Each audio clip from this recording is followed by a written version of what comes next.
Je vais montrer ici rapidement dans cette vidéo comment récupérer les éphémérides pour avoir les positions, par exemple de Mars autour de la Terre à une époque donnée. Donc on va utiliser le site IMCCE hein, qui propose des éphémérides euh, et en particulier il propose ici un portail des formulaires SSP. Donc il y a plusieurs types de formulaires possibles qu'on peut atteindre.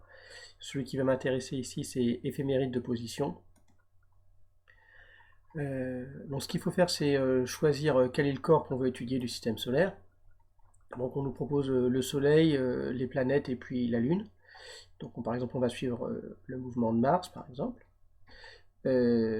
L'époque, donc sur quelle est la durée sur laquelle on veut avoir les positions. On peut par exemple parcourir toute l'année 2020.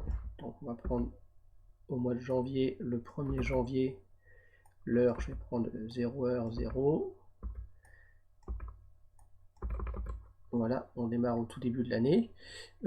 Échelle de temps, on peut rester en temps universel. Nombre de dates, si par exemple je veux la position de Mars, moi je sais pas, au cours de pendant 2 ans, on va prendre, non pendant un an, on va prendre 52, j'aurai 52 semaines, donc pas de calcul, je vais prendre tous les 7 jours.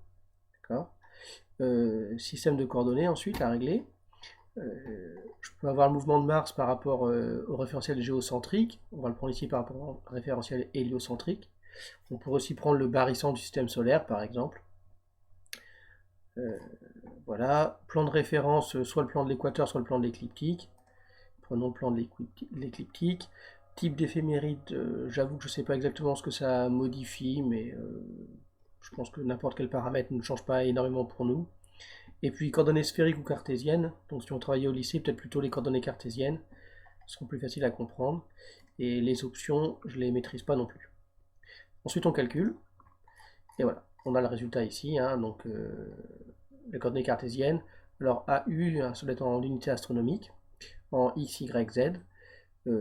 On a également la distance d'observation, des paramètres que je maîtrise mal ici, et puis également des informations sur la vitesse.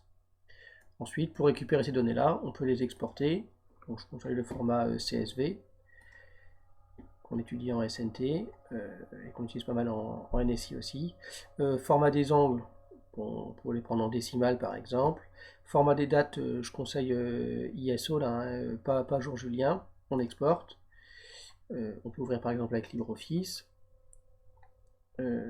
Attention de bien cocher comme séparateur, hein, pas la virgule comme je viens de faire là pour montrer le contre-exemple, mais le point virgule. Et puis voilà ce qu'on obtient. Évidemment, on peut l'enregistrer si on veut pour l'exploiter plus tard. Par exemple avec Python. Enregistrer sous. Et voilà.